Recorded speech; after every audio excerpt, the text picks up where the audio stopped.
Hello guys, welcome back to Enable Website Design. In this video, I will show you to separate audio from your video files in Filmora video editing software. You can use this software on Windows laptop as well as Mac. And now let's start importing media files. So first of all, we need to start a new project.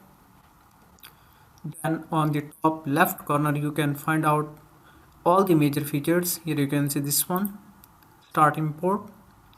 So let me import one video file, this one, then drag it at the bottom to the timeline, and now let me go with this one, default format.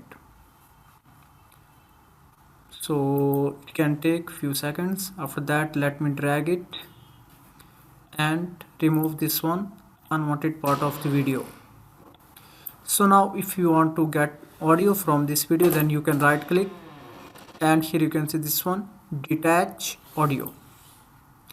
So this one is the audio that you can easily manage that. You can increase the volume as well as you can decrease. After that, final step is you can go here and export your project file.